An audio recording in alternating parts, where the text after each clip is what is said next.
Hey guys, Josh here, and welcome to my performance review of the Nvidia GTX 1070. I recently picked up a GTX 1070, a Gaming X model from MSI, and I wanted to go over how well it performs at 1080p, 1440p and 4K, and to find out just how high you can have your in-game settings and still run at 4K 60fps. And yes, the GTX 1070 can run all of the following games at 4K with an average frame rate of 60fps or higher. I tested out 5 games, GTA 5, Overwatch, Crysis III, Call of Duty Black Ops III and Dirt Rally, and ran each game at settings that I felt gave the best balance between eye candy and frame rate. The system I used for testing was my Haswell based machine, which has an Intel Core i7-4790K, overclocked to 4.7 GHz at 1.35 volts, 16 GB of Kingston HyperX Fury DDR3 at 1866 MHz, an MSI Z97 Gaming 5 motherboard, two 240GB SanDisk SSDs and a 2TB Seagate Barracuda hard drive, a Corsair RM750x power supply, and of course the MSI GTX 1070 Gaming X 8G graphics card. All the testing was done with these parts inside my NZXT S340 mid-tower case. In terms of the clocks that I was able to get out of this card, it ran at 1924 MHz out of the box after a few minutes to burn in thanks to GPU boost. And after tweaking power and voltage settings, I was able to push the card to 2.1 GHz stable, but GPU boost would pull that speed down to 2050 MHz after a few minutes of gaming. All my testing was run with the card at 2050 MHz.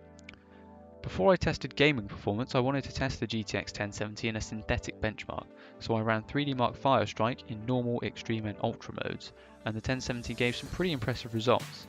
As you can see on Firestrike Ultra, it starts to slow down a little bit, scoring a graphics score of 4657, but as you'll see in a bit, that doesn't necessarily mean the 1070 is a bad card for 4K gaming. As for the Firestrike Normal and Firestrike Extreme scores, they are absolutely fantastic. Moving on, I also tested 3D Mark Time Spy to test the 1070's DX12 performance, and was happy to see a pretty good score here, with the graphics score coming in at 6317, which is a good sign for the future's DX12 releases. The first game I ran was GTA 5. I used various settings to achieve the frame rates you're about to see, and I was able to achieve an average frame rate above 60 at all 3 resolutions, without compromising too much on the eye candy. Even at 4K I was able to run mostly on very high settings, with only a few things needing to be bumped down a notch to high, and no MSAA. Next up we have Overwatch, which isn't the most demanding game out there, but throw 4K maxed out Overwatch at the 1070 and you get decidedly unimpressive performance. I was able to run the game maxed out at both 1080p and 1440p with minimum frame rates above 60fps, but needed to drop down to the high preset with the render sales set to 100% to achieve a minimum above 60 at 4K. On the high preset, the game still looks pretty good though, and the extra frames make all the difference when it comes to gameplay. The next game I tested was Crysis III, a game known for being very taxing even on high-end hardware. As you can see, maxing the game out completely at 1080p resulted in an average frame rate not much higher than the 60fps mark. Luckily, turning down the anti-aliasing and a few other settings allowed me to continue getting this performance as I stepped up to 1440p and 4K, with the latter needing settings turned down to a mix of high and medium with anti-aliasing off to achieve decent frame rates. The fourth game in my suite was Call of Duty Black Ops III, a game that is similar to Overwatch in its requirements to run well, but which behaved a little differently as the resolution increased. Like Overwatch, I was able to run the game maxed out at both 1080p and 1440p with minimum frame rates above 60fps, but I had to drop the settings quite a lot to achieve the 60fps average at 4K.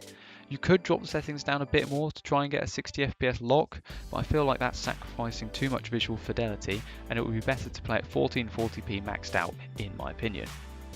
Finally, we have Dirt Rally, which sees excellent performance at all 3 resolutions, running completely maxed out on the Ultra preset with 8x MSAA at both 1080p and 1440p, and still getting really good frame rates. Continuing to get these frame rates at 4K requires turning down the anti-aliasing to 2x MSAA, but everything else can be left at Ultra and the game will run super smoothly.